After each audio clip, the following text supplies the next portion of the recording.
Okay, that'll be fine. I don't know where the fader is on here. Right down there at that bottom button.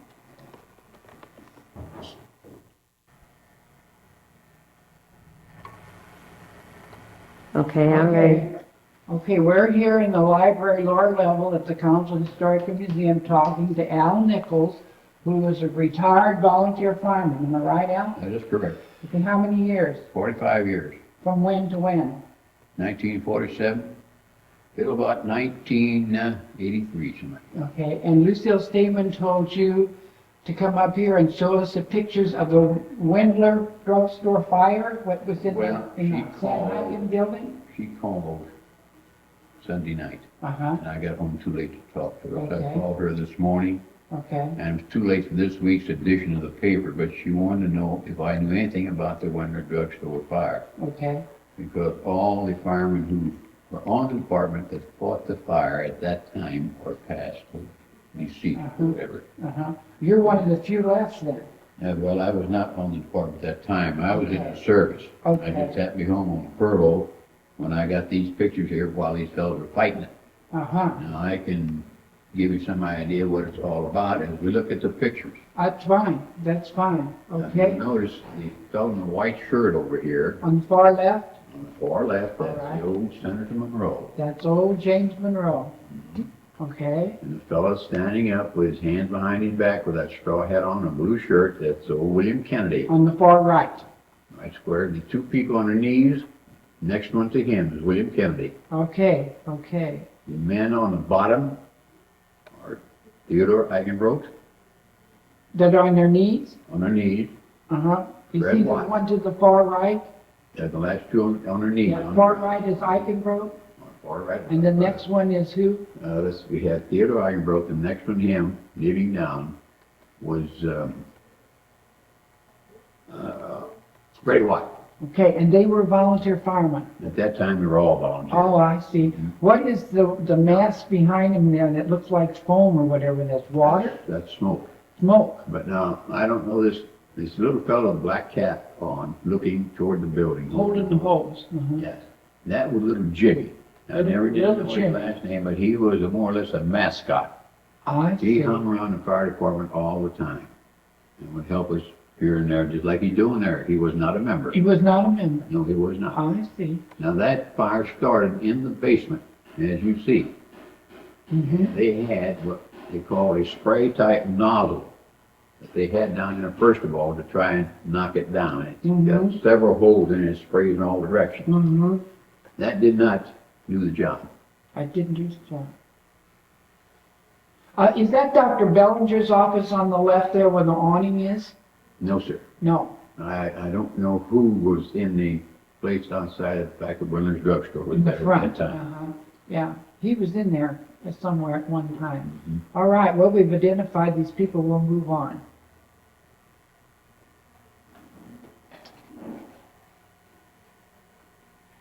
Oh, it's upside down now. Well, we appreciate you. That is after it got away from them and worked its way up into the Wendler drugstore and on up. Mm-hmm. And it got away because that nozzle didn't work It right. didn't work right, and they apparently didn't want to get down in there and for fear of getting trapped or killed or whatever. Mm-hmm. And this was in the 30s, wasn't it? No, that was in the 40s. 40s. There's an old car there in the front there. No, I would say without, you'd have to get the records from the Yeah. fire department. And we have a picture that's marked, I think. Somewhere in the area of 43, Uh-huh. Jose, or something like that. So where are we here, Al? At this moment here, you're standing on, where I'm standing on Clinton Street. Okay. We have a pumper throwing us Mhm. water up at the building. Mm-hmm. Did you have to call other fire departments? I don't know. You don't remember? Mm-hmm. Okay. I'm sure they did, I would imagine. because all we did when after I got on the department, Mm-hmm. Do you know where this started? down the basement. In the basement. Mhm. Mm-hmm. And then now it's in the Wendler part. The fire is spread to that part of the building, hasn't it? A lot of water going on there, and that smoke that we That see is that. smoke. You see Uh-huh. that black smoke, and where it's turning white is where your water is hitting it. Uh-huh. So this was in the summer, wasn't it? Mm-hmm. Mm-hmm. Mm-hmm.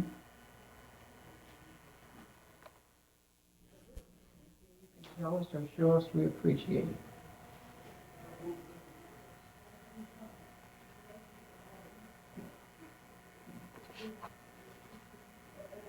Oh, Now there is the old Aaron's Fox that we had for years. that old, Old Aaron's Fox Fire was one of the best pumpers pumper. they had. Now the fella directly in front of the bumper was Earl Mobley. the one that's standing there in the blue. In the blue with the black cap. He is the engineer for the truck. What was his name again? Earl Mobley. Earl Bogley, Mhm. okay. Uh-huh. And that's Wendler's that we see there. That's Wendler's drugstore you see burning right there. Mhm. I don't know who the fellows are in the doorway. They're No. probably some of the firemen. And a lot of hose there, isn't there? Uh-huh, Tremendous amount of hose. yeah. And of course, it's coming up out of the basement, isn't it? That's why we see That so was much just went smoke. through the floor. Uh-huh. Well, that building was the old Opera House, wasn't it? That's what Stu thought I it was. think I it wasn't was, sure. And Sam Hyken owned that building at one time. This one here is just showing how much thicker the smoke is getting toward the ground. You can hardly see Earl Mobley right there. And we're right behind the drugstore, aren't we? Now this is right in front, In front, okay, at the corner. at the corner. I'm standing on the opposite corner where Joe Perker's Auto Parts used to Okay. be. Mhm. That's where I Yeah. was standing when I Yeah, took that's that Stitch picture. and Sign now, uh-huh. Okay, that was an old Kroger store, wasn't it? Before that, it was Viviana Fruit Store. Yes, when it was just a corner, I remember that. Peanut wagon used to sit out there. Now that's Wow, this a is beautiful. pretty dark, isn't it? Now the smoke is getting, turning darker all the way down the road. Mm-hmm. Now you can see Kurt Winger up there on that sign and drugs and all that, Mhm. and so forth.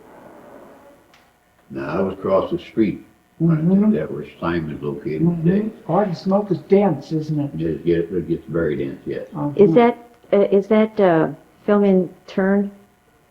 Could that be turned around, Al? No? You mean the sign backwards? Uh-huh, is it? Oh, yeah, you put it in the other way, Al, and so we can read the sign. It's reversed.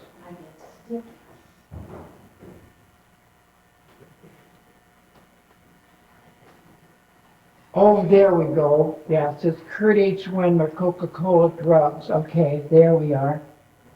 Yeah, that's better. And there's your pumper again. Yeah, they had Aaron's Fox there, had the Indiana on the other corner, And how old do you think, when was that pumper made? Can you have any idea? about 1930, 1930. Mm-hmm. 25 to 30. What was the name of it again? Aaron's. Aaron's Fox. Ahrens F-O-X. Okay. Well, that is something. Yeah, I remember that. We used to get our textbooks at school in Wendler's when I was a kid. And Naomi Gray used to work in there part-time, and she waited on me a couple times. Oop, there's the fire breaking Now out. there it is, getting away, going through the roof. Now, were you still using those nozzles, or did you get something else? No, still using Still the, using those nozzles? working off the ground. We did not have any of these aerial ladders. No aerial ladders and no way to get the water up high. At that time, all we had, what you see there, working off the ground. Uh-huh. My. It's really ravaging, that fire.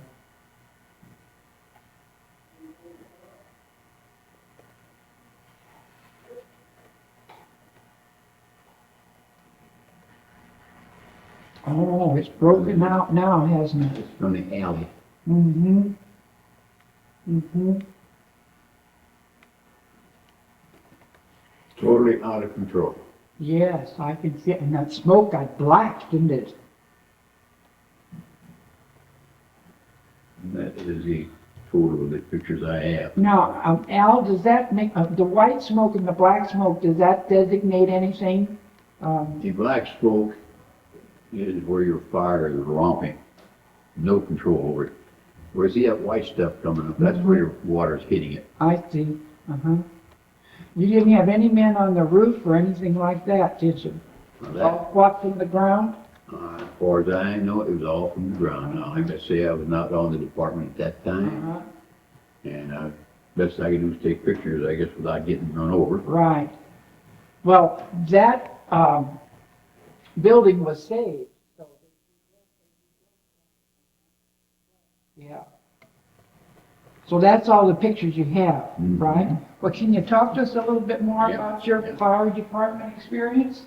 If you have a little light. Without getting burnt. Here's another. Well, we appreciate that. Now, would you give us permission to copy those slides? Yeah. And we, Yeah. we take good care of them, and we'll take them up here to our vice president, it's Don Kuntz, and he'll send them away and have the prints made, Do what you or the want. duplicates made, and we'll get them back to you. But they would help with the files in the museum very much. No problem. And I'm sure Lucille will write this up in her article. Has he got any other interesting stories? Yeah, we want to while talk he- about that. Tell us about when you first went in as a volunteer. That was in 1947. I started there in May as a city driver. I see. Chick Mincer Shipments, Had to at the get- filling station? had the Dexter- filling- was that had the Dexter garage and filling filling station. Mhm. He had to leave the company, and his son had so much trouble with sinus, he Uh-huh. different parts of the country, so I took his position. So that's my first primary job, was with the fire department as a driver. Uh-huh. Now, Al, The first, did you have an interest in that drew you to this job, Well- or? my father, Ralph Nichols, was a fireman. Joe and Artie Nichols, the twins, were firemen.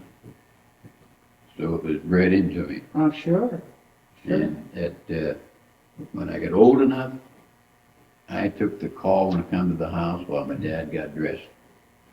And I would take him to the fire. Oh, well, you had a connection, didn't I had a you? connection. That's right. Well, what was the very first thing that you were involved in? Well, the very first thing that stopped me the most, do you remember Dr. Ehrlich? Yes. Okay, you remember that broken speech he had when he talked? Yes. Mhm. All right. Well, I had just gotten involved in this thing. We had the old first aid truck. And he called me from Guy Needler's house. They needed oxygen over there. And I had a terrible time understanding what in the world he wanted. Because it is that. Finally, it came through. So we rushed over there, gave him some oxygen. In the meantime, her funeral home got up there, Vince heard of the ambulance, and they took him to the hospital. Mm-hmm. That, my first experience, was a dandy. And you were the driver. Well, yes, definitely. What kind of make was that car that did that? Early model Ford station wagon. Early model Ford station. It was about 33 something they were in, you know. I think so. Uh-huh. Uh-huh. All right, so you got started there. That's my first. That was the first. ball All game. Yeah. right. Then the old Peck Beezer building on Delvin Avenue. Oh, yeah, that was a grocery store. That was another one I got into. The Scotch Wash on Vandalia Street. Mm-hmm. And I told Lou about the Western Auto that was on East Main Street at one time. Mm-hmm. It caught fire. And at that time, I don't know if it's still there now, but on the side of the building, on the Center Street side, at one time was the Mueller Building. He had it years ago. Mm-hmm. This was on Christmas Eve, if I'm not mistaken, because I remember sitting on the hip roof of a high-powered grocery store all night long with a hose playing on that fire, Oh, you were that far away, weren't you? right next door to it. Right next door to it. And that was on a Christmas Eve. I think it was, when I was mistaken, because the next day was supposed to go down to my in-laws for breakfast, and I had to call down and say, I'm still sitting here, I won't make it. Oh, So, See, now that's where Jerry's used to be years ago, wasn't no, it? no, the Western Auto, Gary's across the street. No, but wasn't Jerry's there at one time years ago, do you remember? To my knowledge, I thought Jerry was across the street where they had a theater at one time. Yeah, but I think he moved Yeah. down there. He was down that way, right across from Butterfield, somewhere in there. But then I remember Western Auto being in there, and that's where the fire was. Mhm. Now, did that do a lot of damage? Mhm. Tremendous amount of damage. Mhm. In fact, I think That's when Runt's crew moved down the street in that new building down where they had Okay. Now, you were on top of the high tower. high towers, and you were fighting with a hose? Mhm. Okay. You have any help? Yeah. Oh. It took turns. But you saved it, didn't you? We It gutted it, but the building is still there. And we had help from Maryville, Mm-hmm. and unless I'm mistaken, it seemed me like one of the fellows from Maryville Fire Department had a heart attack on the way back to Maryville. Well, Maryville was volunteer also, but Mhm. it still is, isn't it? Mm-hmm. Well, they got two departments. They got a Maryville Village and Maryville Volunteer. I see. They've got 2 units going up there now, Mm-hmm. where we have all paid now. The last Yeah, 3 men were not the door. I see. When did all that take place, Al? That they went from volunteers to The pig. all paid? Well, I would say probably back in the 60s, 70s, something. They gradually transformed over. What they did, a lot of the fellows, if they wanted to, they could become a regular fireman, maybe stay a volunteer. Mm-hmm. And as a volunteer passed away or retired or whatever, they would not replace him. Mm-hmm. Until they absolutely had to, in order to stay within certain range for your insurance with the insurance group that regulates your number of pumpers, your type of hose equipment, and so forth. Mm-hmm. And that is how little by little got down to the last 3 volunteers, which was William Thomas, Warren Hick, and myself. And they claim that the liability situation was getting to the point where it was too expensive for us to remain on there any longer. Mhm. So that was the end of us now. It was full pay department. So, Now, Al, how were you sure that you would have enough men to help you when the fire came and it was volunteer? Well, when I joined, there was 2 things you had to do. You had to live in town and work in town. And that way you would be sure that you Yeah. could get to the fire. That's the way you knew you were going to have men available. As a matter of fact, we had Jake Beezer worked for over the Beezer lived on Morrison Avenue where Dr. Weedell used to be, had a grocery store there. Mhm. Bob Hartman worked for the Iowa Fire Company on East Main. When that siren went out, Jake Beezer darted out that door of that store, and he hit more than one customer coming out to catch Bob Hartman as he came out the back of the fire company. My 2 uncles didn't have transportation, but he hit the fire and somebody would pick him up every time. Now, Artie Nichols And Joe Nichols, and Joe Nichols, the brothers, they're twin brothers. one lived down on Bond, didn't they? One on Bond, one on South Cone. Okay, yeah. They were brothers Well, of my they dad. were big in the fire department. I remember that as a kid. did you have to slide down the pole? Mhm. Many times. Yeah. Many times. Now, when you had a volunteer department, somebody stayed at the fire department, the engine station, right? Yes. Did they have to see that those hoses were dried and all? Exactly. Well, what you did there, now back in the early days, whenever we came back, if we used hose like you saw at these fires here, we would wash them, clean them up. And I don't really remember if you walked in that little door with that tall tower. It's But still a man- there. A man would climb up there. And we had round knobs all the way around. After that hose was washed and cleaned, over to the tower, and ropes. 2 men would pull on the rope, take that hose up, the man at the top would hang it over that knob, let it dry. That's what that tire was built for, That's right? what that was for. So Interesting. those were canvas, weren't they? Those hoses, and they had to dry out, or they We had a deteriorate. rubber interior and a canvas outside. And that's the way we cleaned them and dried them back in those days. Now today, the boys have these fancy machines, they run them through a wash machine, you throw them in a dryer, you know. What are they, nylon or something? The Steam stuff. same old stuff.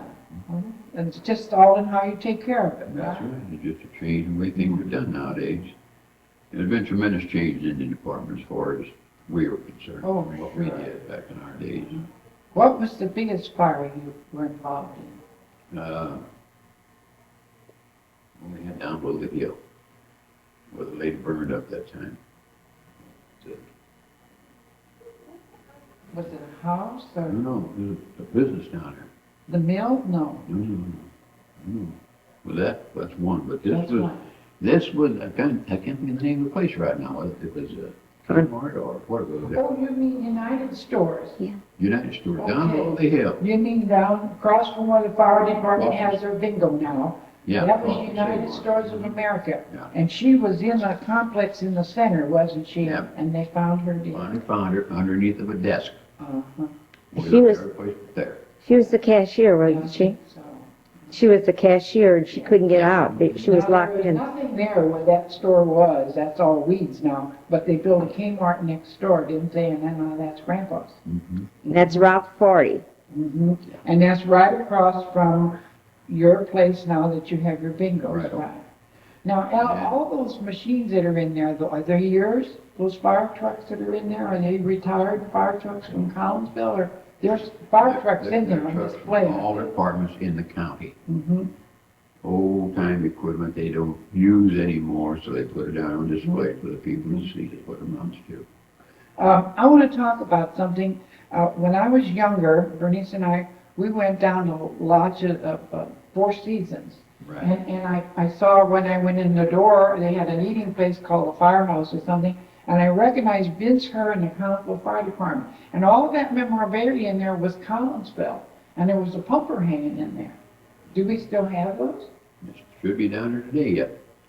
See, what went along with that deal? By letting them put that on display down there, we got so many days a year, free lodging down there. And you could take your family and You go? could take your family, you go yourself, and Jim Nischwitz was the man we'd get a hold of. He called down there and set it up. That was nice, wasn't it? Mm-hmm. That's what we got in return for the use of that stuff down there. And if it ever come to pass, we could always get it back. That's the way the deal was set up. I see. Well, that's interesting. Well, we noticed Vince Herr right away on the picture. And they had, they were coats and helmets and things hanging around. We just got a rubber coat from the city hall, Orl and I picked up, and we're wondering whether it's a fireman's. We'll show it to you. It's in there. It was hanging in the basement. And you remember the chandelier that hung in the entrance, a great big lantern? They wanted to give that to us too, so we have that downstairs, stored downstairs. But to get back to you, did you ever drive the truck, the big truck? Okay, and the little one too? Well, as I say, when I started in May, I was a city truck driver. I drove all the equipment. Then Theodore Eigenfolk used to drive Sundays and vacations, so the men working on an 8-hour shift could have a day off. And he was B&E Shoes right across the way on Main Street, Exactly. so he could go out the back door and get Out there. the back door, right. And when he had to give it up, I took it over. So for several years, I drove on Sundays. I drove a 24-hour shift, Sunday morning to Monday morning. Oh, And then when the fellows went on vacation, I'd arrange my vacation at the post office so that I could cover for that man. So I drove all the equipment we had at that time. now, your job was to get that truck there. Somebody else's job was to get the hoses and hook it up, or is that's all controlled? Usually what happens back in our day, most of the time a man would be there by the time we got there. If it was big enough, we'd go to the plug, pull the skid off the back end, and hit the ground, and then truck right on down to the fire. And they'd hook it up, and pump it right into the fire that way. Did you ever have a problem where there wasn't any water? No, not at my time I didn't It have. was always there. Well, that's wonderful. Has the equipment changed any, amount to anything? Quite a bit. Quite a bit. They've got these telesports and these air ladders and all that kind of stuff, and they've changed the manner, the way they load the back end of the trucks now, and it's totally different one now. Oh, and these nozzles that you talked about on the fire windlers, they changed those now, haven't They've got all different they? changes, And the they're whole more thing. pressure. Well, the pressure is governed by the vehicle and your hose. Your hose can only hold so much pressure, and they're tested for that pressure. But the nozzle they have, the last time when I left, the nozzle we had were the type that we could, like a garden hose, you could get a Mhm. spray or straight line Mhm. just by turning the nozzle. Now, Al, I noticed, now, let's go up a little bit, the Fairmont Hotel fire, you were in on that? I was partly in on it. I noticed there's always two men holding that hose. Is that powerful that it takes two men to hold Yeah. that? You got 2.5-inch hose with pressure on it. It takes two, sometimes more. But there's a little trick that we used in our day where we could make kind of a donut shape. Get that nozzle and hose under the donut and sit on it.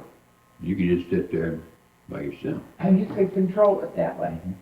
Well, that's interesting. Yeah, I don't think you do that anymore. I think you just get, well, most of the time now they've got these squirts sitting right on top of the truck where you just turn them, you know. Mm-hmm. They didn't have to fight like we fella did. Yeah, you had to go from the ground up. Well, Al, tell us about that fire. You did help with that, right? The Fairmont Hotel fire? I was late getting there, so Okay. I was more or less on the other side of the street. Who do we have there? Western Auto. Protecting the roofs and stuff because of the sparks flying around. Uh-huh. So I didn't actually get into the middle of the fire itself because Yeah. they have a lot of. Well, and then see, you had Schreppel's Undertaker right there. Mhm. You were wetting that down too.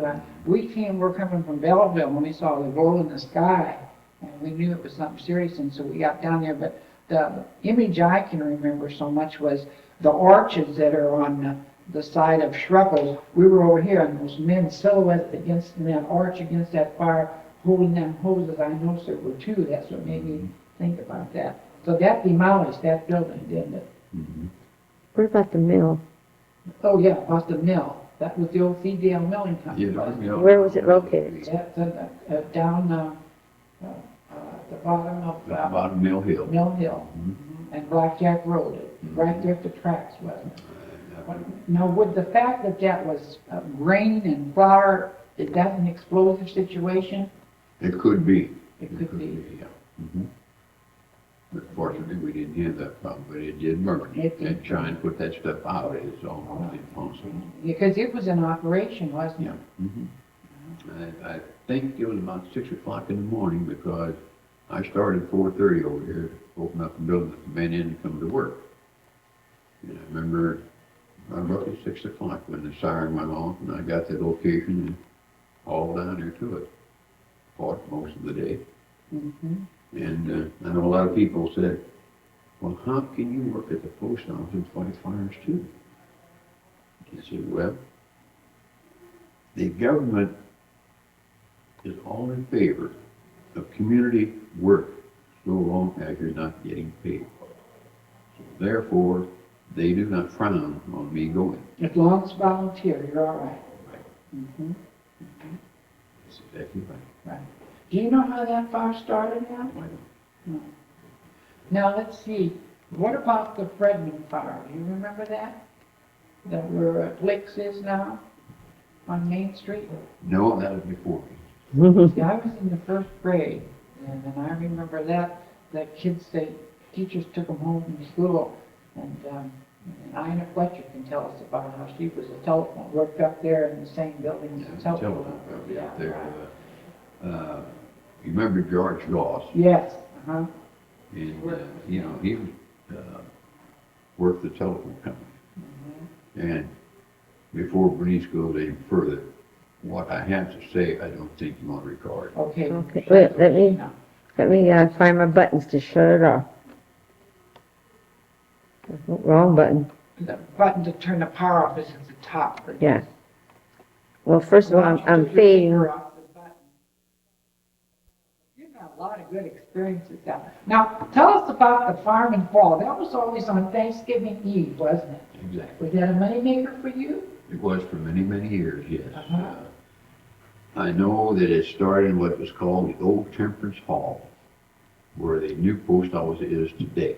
Now, this is what was told to me as a youngster. Uh-huh. And that dance would go on all night, and I understand the miners would go to work the next day. That's the story given to me. Then, remember we went to Old Artisan Hall. Okay. And I know, you remember the seats they had alongside the walls? Yeah. Okay, well, I was a little bitty shaver at that time.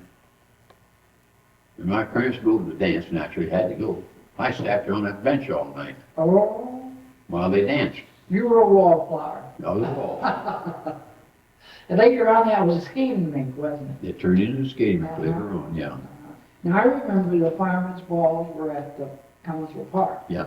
From Artisan, we went to the Collinsville Park. Mhm. And it got to the point where we parked the fire truck out there at the door. That's how rickety that building got. Oh, yes, that was very And shape. finally, it caught fire. Yeah, tell us about that. And took care of that right quick. Well, again, I couldn't tell you exactly what happened, unless we shut that off. Yeah, well, so we won't get into So- the details, but. But let's put it this way. I did get hurt. We went down Lish and I went down around behind where the meters were. That was a pretty good fire going there. And he tried to keep a spray on me so I wouldn't get too hot. But my coat did get too hot and it burnt me. And I ended up going to the doctor for quite a while to get that fixed. See? Boy, burns are hard to heal, aren't they? Yes, this kind was, yes.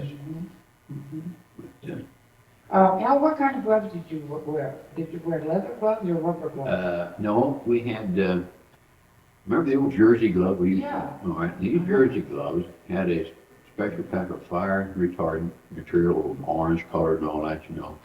Then they went to a heavy leather glove, which I have a pair at home yet, but to me they were so clumsy you couldn't do anything. What they're using today, I haven't any idea. But I still have a pair of those at home and they're useless for as I'm concerned.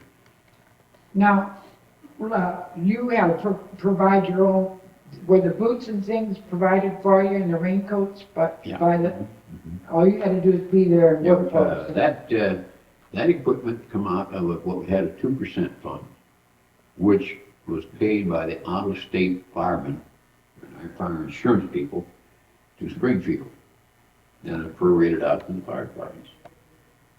And it's called a 2% fund. Mhm. And that's how we bought a lot of our equipment, Mhm. by using that. And also just like this international fire truck we bought that time. We paid for that. We gave it to the city, so it'd be covered by insurance. But we paid for it by, our fellows had a picnic every year. We put a stand there. We had a contract with Fairmount Racetrack. We take the truck down there at night, one man, stay there all night.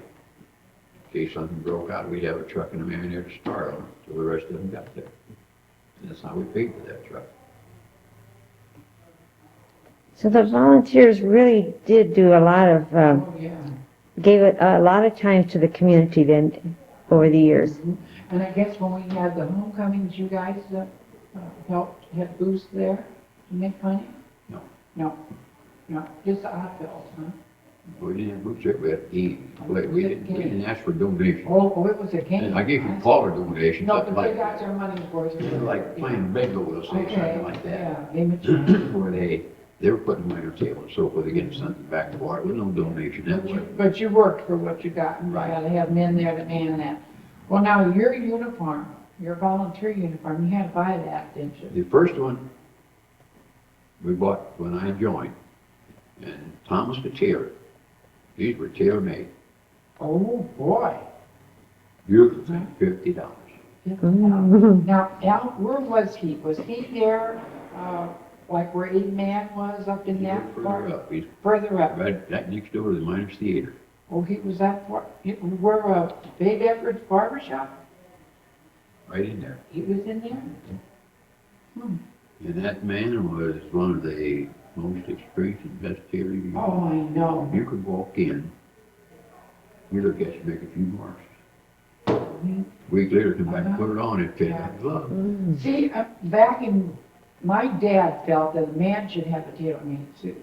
And when I became 16 years old, he took me to Thomas the tailor. And like you said, just a few chalk marks. And I had a tailor-made suit at the age of 16, and I was as proud as punch. And I went out with a doctor friend of my dad's to eat. My mother was in the hospital, and this doctor was in charge in St. Louis. And the doctor insisted we have steaks, and they put that steak in front of me, and I had this new suit on, and I went to cut that steak, and it slipped and went right in the lap of that new suit.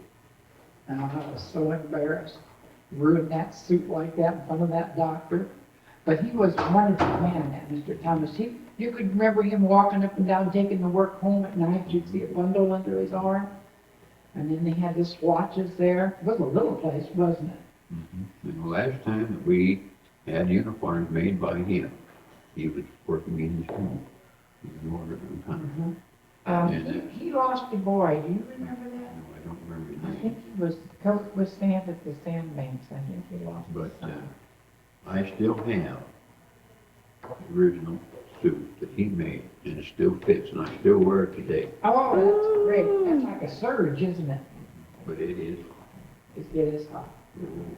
you know, these polyester stuff that these guys are getting today, you know, what they buy, you know, compared to what. Now your hat you had to order somewhere, huh? The cap. But he made the suit. You made the suit. Uh-huh. And then was there a specification that had to be like handed down from a national group or something, what that style should be for the uniform? Well, for many years it was, and many years they had the old bell cap. You know what I'm saying when I say a bell cap, just kind of a round cap set up there, bill on it. And then they went to the 8-point, which they're using today. Like a chauffeur wear? Like the police and so forth.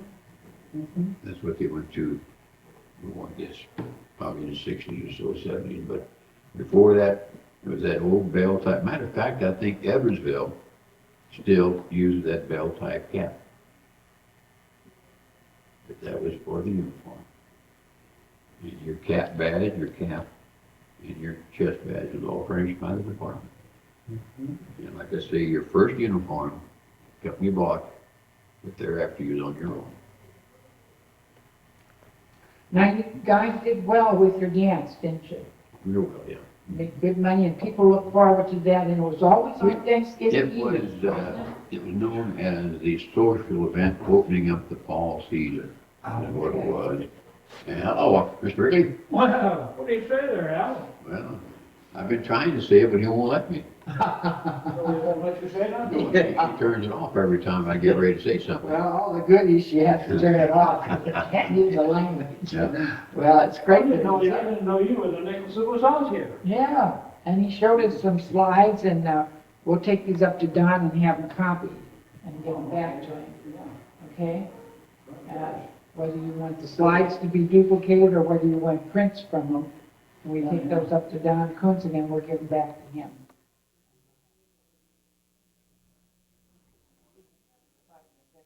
So it would be good to have duplicate slides made up.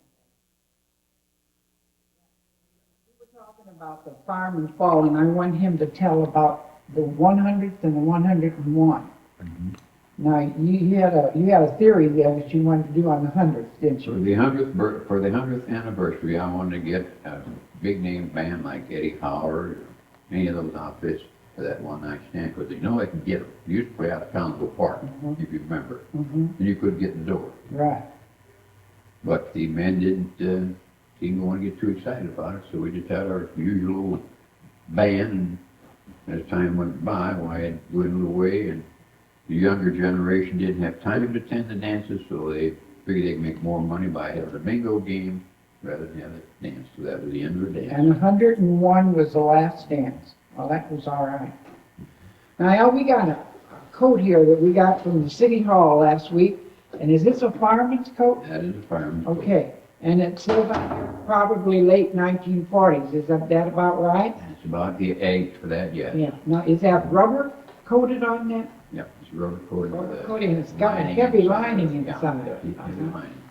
Yeah. And later models came out where you take the lining out. This one you can't. This one you cannot. No. The later models we got were snapped in. Uh-huh. So that in the wintertime, you could put the lining in, keep warm. In the summertime, you could take it out. It wouldn't be so hot. But this is one of the old style jobs here. This was hanging down in the basement at the City Hall. We talked about that. So we're going to keep it here in the museum. And we do have a fireman's uniform too that we have on display a couple times. We were just talking to Orville about the telegraph office, right? and we were talking about Mary, what was the last name? Mary Dickman. Mary Dickman, and we have in the museum, what do we have, Bernice? Bug? The bug? Yeah. You got to want to go this way, I don't know. this way. I haven't seen it. I just saw the name recorded. And that's how they sent out the message, right, on that? Mm-hmm. You see these old Western movies where you got, Yeah, he's doing this Yeah. little thing? Tick, tick, That was a tick, key. that was the key. And then the bug was a unit about this long and had a shaft come out this way and had two little black things. In fact, that is called a bug. So now which one you got? I don't know. Well, you don't have to have both. You just have one, right? See, I don't know. I just saw it written up, and that's what struck my memory when I heard you say about her mention her name. They So- probably have a technical name for that. Now, where was the office that she worked out of? Morris Agency, right across from Central Bank or State Bank. Mm-hmm. On the Halfway corner. down, and that's built halfway down in that same building. Well, Tri-City was there at the time. Yeah, Tri-City Oh, was right, down, right back behind there, little office, that's where Western Union was. behind Tri-City. Okay. Mm-hmm. And how old were you when you started helping? Yeah, I was born in 1918, so that means about 1928 is my first contact with the Western Union, and also especially with the post office. At that age, you were able to make these special deliveries? And on foot, or did you have a bike? Well, I started out on foot, and my grandfather bought me a $2 bicycle to get me started. $2. You know, $2, the old-time bicycle where if you had a puncture in it, you get the rubber bands, you know, and put the, Plug the soap hole. on 'em, plug the hole up or fill it with milk. That's the way it started out. And I was able to, during the course of working for both of you, John, bought myself a beautiful new bicycle. Ah. Beautiful, blue tires and all. Uh-huh. Greatest thing I ever did because it was harder than devil to get around in the snow with Yeah. Mm-hmm. in comparison to a small tire. And you did that, how long did you work like that out of the offices? Because you were in school then, Yes. in the winter. I was in school, and, I would say probably about 1936, after I graduated, I went back to the post office and had every job in there but the postmaster. And then I got called to service. Mm-hmm. I came back. I was going to go back into the post office. And I thought maybe I'd be better off in the city. So I took the job with the city, as a driver for the fire department. And then I got thinking, no, the federal government's much more secure. So I went back over there, and at that time, Bill Burge was chief. He was kind of teed off with the idea that I started and walk out on him. And he almost blackballed me out of the department. Mm. Al Grillberg, didn't he drive a orange truck that had dynamite or something on it? Exactly. Mhm. He worked for a company like that? I remember it was orange. I And don't remember whether it was a Hercules Dynamite Company or not, but that is what he drove. And also, as you go out Lebanon Road, out past where the old city dump was, around the corner, back in that woods, was a concrete bunker where he stored that stuff. well, when you make the jog to the right, not under the viaduct. No, you go to the right. To the You're right. gonna go up the hill, you know. Back in that wood area was a concrete bunker, or what you want to call storage. That was away from everything. If she blew, nobody would get hurt. Nobody get hurt. That's where he stored that dynamite. Well, isn't that something that stuck with me through the years? It was orange, Mhm. and it had like a square box on the back. Reminds you of a dairy truck, Right. kinda. And I remember it had some kind of dynamite. That's something. So he was your boss? He was chief for a while. Oh, we had a lot of chiefs. Mm-hmm. Harold Meyer was chief. Oh, yeah, a long time. Dave Woods. Matter of fact, we had a little problem with the post office, and the inspectors come down from Chicago. And of course, everybody spilled their beans, you know, about this, that, and the other, about me going to fires and what have you. And he went down and talked to the chief down there, Ed Woods at the time, his telephone company here on Clear Street. Mm-hmm. And he said, you're not gonna take the best man I got away from you, are you? Oh, no, we're just checking, he says. We can have community service, he'd be able to go to fire, no problem, we're just checking things out. I can't go detail why this was going on, because it's just, well, why persecute the dead? That's right. That's right, yeah. Yeah. But you really enjoyed your volunteer I work, didn't you? enjoyed it tremendously. As a matter of fact, like I said, when they put us on retirement list, I said, well, you're taking part of my life away from me. Now, your boy is a fireman. He's the third generation. Well, that's what, and what is his name? Al? Can you name your son for us, please? John Nichols. So that's the third generation, Third so generation it's, fireman. you know, it's wonderful, the heritage there, and As a matter of fact, he did the same thing I did when he got old enough. And of course, he had to have a red telephone in his bedroom. oh, okay. So when a call come in, he'd take the call while I got dressed, and away we go, just like I did. Just like you did for your dad, isn't that like great? my dad and I did. He did the same thing with me. And And how old would he have been when you allowed him to do that for you? That he was responsible, that is. like 16, 17. Uh-huh, uh-huh. Yeah, another thing that a lot of people don't know, back in the days of the early volunteers, as I say, it was a community deal. A lot of people don't realize the amount of clothes that you would damage. Mm. Now, I can remember a fire on Burroughs Avenue that my dad went to with a brand new suit in a room. Mm. And that came out of his own pocket, Now, there's no reimbursement. We had no time to go change. You had to go right there. And many times, your wife or whatever would prepare a meal for you. By the time you get ready to sit down, the phone rang and away you went. They worked again. So the wives of these firemen did not have all gravy either, believe me. Mm-hmm. That's right. Their families Mhm. had to support the man who was the volunteer. You know, that they Mhm. would get along okay with that. I remember one fire on Illinois Avenue. I just got totally dressed. We were headed for a wedding. And I called for the fire. Well, the wife, the kids went to the wedding, and I went to the fire. Duty first. I got there for the reception, but I smelled the high heaven from smoke and everything. Those are things that didn't happen back in those days. You never know. Well, that's dedication, though. That's right. See, we're now today, most of the time, they've got enough men on duty, they'll make the fire first. If they see they need help, then they'll radio back, put out a call for additional men.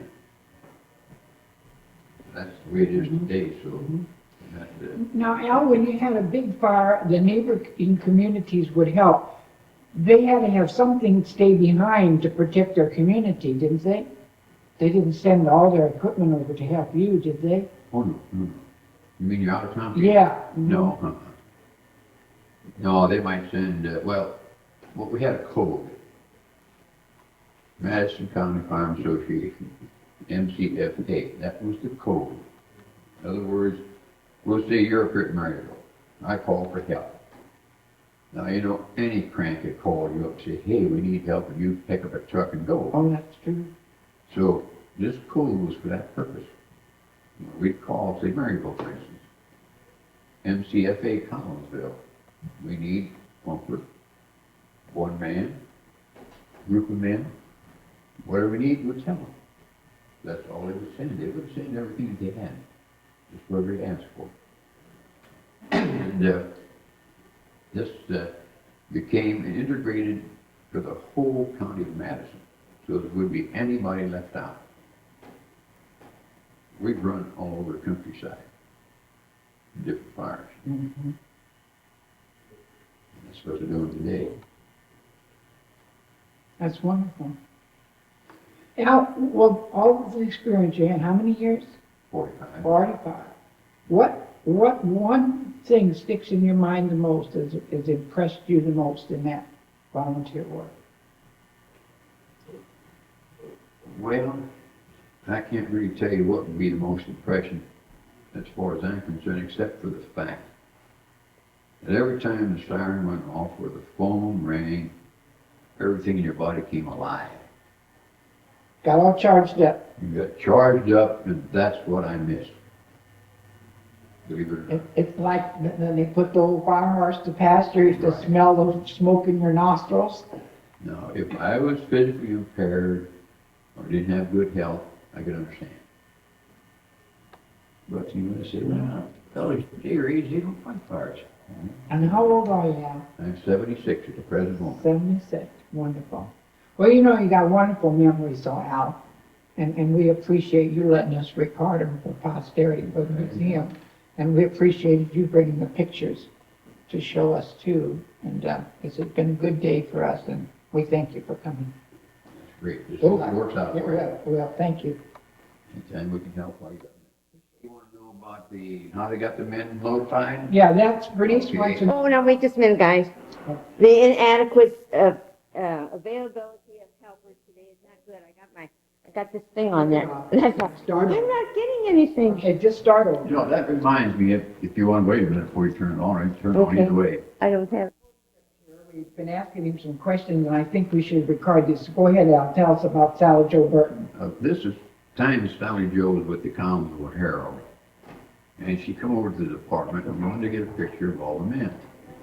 Getting all the men together for a picture is like trying to pull hen's teeth. Well, eventually we managed to get them all to come up there one evening to take a picture. Sally Joe showed up with her camera. We took the pictures. Everything worked out fine. A couple of days later, she come along. She says, "I forgot to take the cover off of my camera." Just like I So did. therefore, we had no picture. Oh, that's bad. Made me think of that when you said you had Yeah, a camera. that really is the truth too. Getting back to the time when I joined the department, how we were notified, the operators, you know, we had operators here at the telephone building there on Main Street and Clay Street. They would break the membership down in lists. And the moment they got notification, these operators would start calling. On the telephone. Calls on the telephone. And we could usually have a man or two at the location of the fire by the time the truck got there under this method. From there, we went to a method where all the lines were hooked into the fire department, and we had a blue phone on the wall. When we got notification of fire, they picked up that phone at the fire department. When they did, your phone would ring constantly.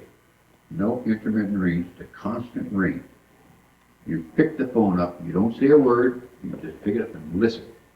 And they're repeating the location of that fire. That was the next move. Now, the latest thing they have now are pagers. Okay, each man's got a pager? When I retired, I had a pager that I carried with me. When I went to bed at night, I put it on the table next to me. And if there was a call from a man, this thing would take on, and it would tell me where it is. That's where they are today. Refining the method right along. I think what she's important asking about was, way back when, did they ring a bell when they had the pumper that the horse pulled or the men pulled? That's how they let them know? Well, that's a possibility. That was back in my days when I wasn't around here, neither was you. No, right. But we kind of figured it out to tell the kids that that's probably what they did. Oh, they had the siren up on the tower for years they used. And I think the biggest reason to stop them, if I'm not mistaken, was some of the elder people living upstairs across the street of us at night, scared to death. And now they're on the corners, are they? Are there sirens on the Those corners? are air raid sirens. Those are air raid signs. That's Oh, first okay. Tuesday this month you hear those. Okay, and the one that's on the water tower is the fire. It's used That as kind of an air alarm. raid now, no more as a fire. No more is a fire. Just an air No. raid. Okay. They wouldn't blow that for a fire. They quit doing that because it startled people so bad. Yeah, we used to have two buttons up there on the board that we pushed. One was the one on the tower, one was the one at the corner of Van Day and Craig Street. And I would run long enough for you to get by there. Well, we've added the postscript and we appreciate it, Al. We'll have to do this again and catch up some more. All righty. We've switched cameramen, now we got Jack, so Jack, you can fade it out. We thank you.